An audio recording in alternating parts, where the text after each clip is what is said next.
When it comes to prepositions of time, what do you think about them? These tiny words might seem simple, but they are extremely important as they provide structure, clarity, and depth to the English language. Therefore, mastering their usage is essential for effective communication. Before we start, let's see how much you know about them. Can you answer these questions correctly?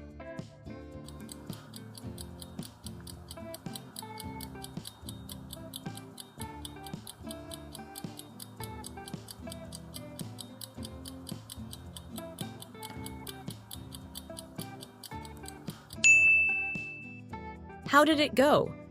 Did you get a perfect score? If so, great job. If not, or if you found the test challenging, that means you're not yet familiar with the usage of these prepositions. But don't worry, keep watching, and you'll learn exactly how to use them.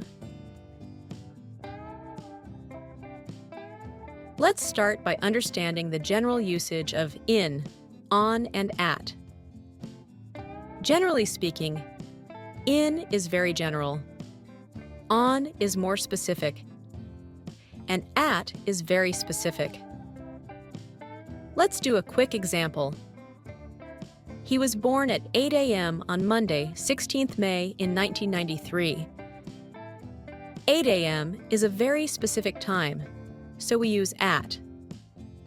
Zooming out a bit, we get to Monday, 16th May, which is a specific day and date, so we use on. Zooming out further, we have 1993, which is a general, long period of time. We use in. So, you can see how we move from the most specific at 8 a.m. to more general on Monday, 16th May, and then to the most general in 1993. Keeping this progression in mind will help you use these prepositions correctly. Now let's take a look at these prepositions one by one. We use in to talk about two things. Firstly, we use it to refer to general or long periods of time, like centuries, decades, seasons, years, and months. Let's quickly go through them one by one.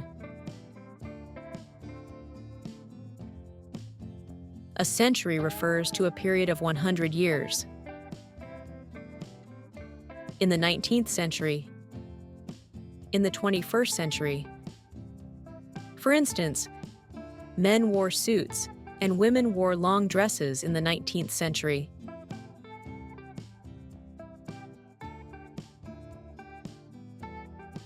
A decade is a period of 10 years. In the 1950s, in the 1990s. For example, rock and roll is a style of popular music that began in the 1950s.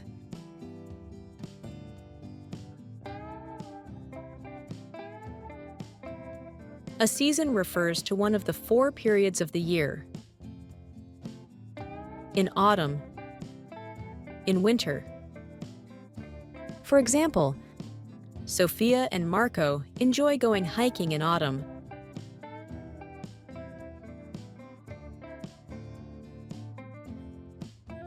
A year refers to a period of 12 months. In 2003, in 2024. For instance, Charlotte graduated with first-class honors in history in 2003.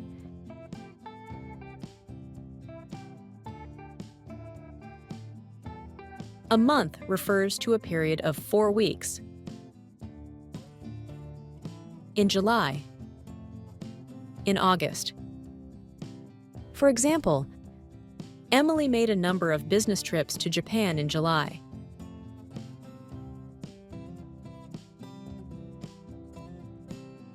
Apart from long periods of time, in is also used to talk about general parts of the day.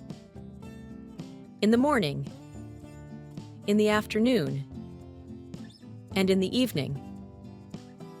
For example, Andy has a habit of reading a newspaper in the morning. Now, let's move on to on, which is much more specific than in. We use on to talk about dates. On the 23rd of September, on the 15th of December. For example, Rachel's birthday is on the 23rd of September. We also use on to talk about days. When I say days, it refers to days of the week and special days. For days of the week, we'd say on Friday, on Saturday. For example, Kenny went for a 60-kilometer bicycle ride on Friday. As for special days, it may refer to something like on New Year's Day, on Christmas Day, or on Valentine's Day. For instance, we went out for a meal on New Year's Day.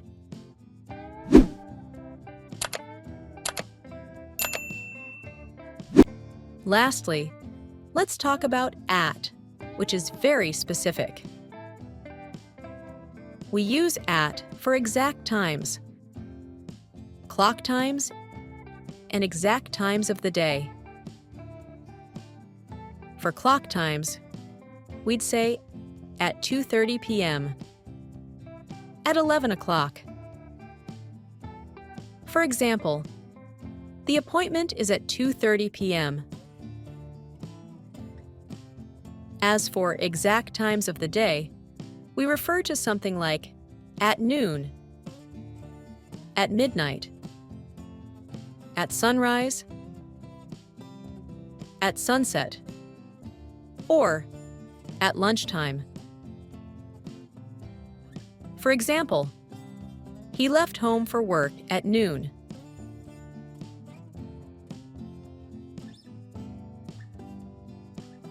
So let's get back to the test using what we've learned. 3:30 is a clock time, so we use at. The 25th of October is a date, so we use on. The morning is a part of the day, so we use in. Noon is an exact time of the day. We use at. Saturday is a day of the week, so we use on. Christmas Day is a special day, so we use on. The first 5 questions are pretty straightforward, right? But the last 4 questions might seem tricky and may contradict the rules we've just learned. You might be wondering, why do we use at instead of in for night, which is a part of the day?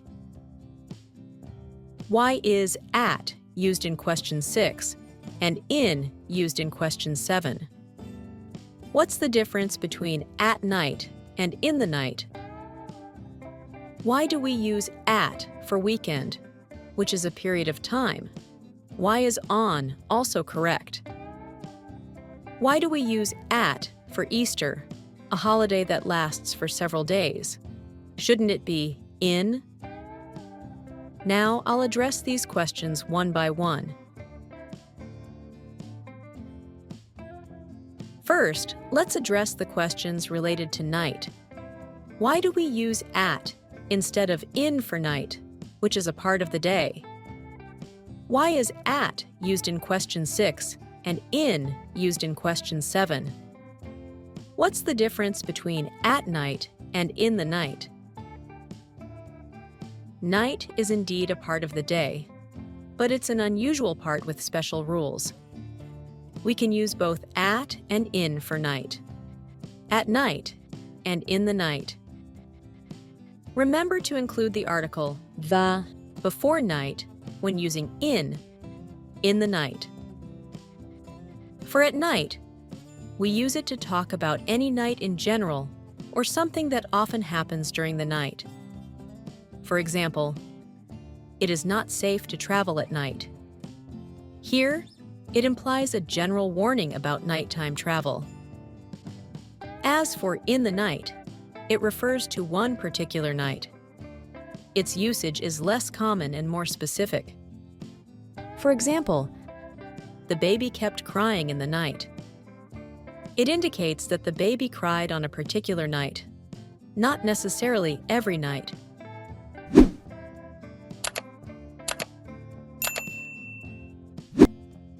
Let's move on to the questions regarding weekend. Why do we use at instead of in for weekend? Why is on also correct? Weekend refers to a period of time that typically includes Saturday and Sunday, but we usually regard it as a specific point in time or a particular point in the week, so we use at. Note that at the weekend is usually used in British English. In American English, it's common to say on the weekend. That's why you may hear some people say at the weekend, while others say on the weekend. Both are correct. However, it's incorrect to say in the weekend. Lastly, let's talk about question 9. Why do we use at for Easter? Similar to at the weekend, festivals like Easter and Christmas last for some days, but we usually think of them as particular points in time or specific events. Therefore, we use at for festivals. At Easter, at Christmas, at Chinese New Year. That's all for today. Feel free to pause the video to recap the main points of today's lesson. By remembering these basic rules and exceptions, you'll be able to master the usage of prepositions of time. Keep practicing, and happy learning.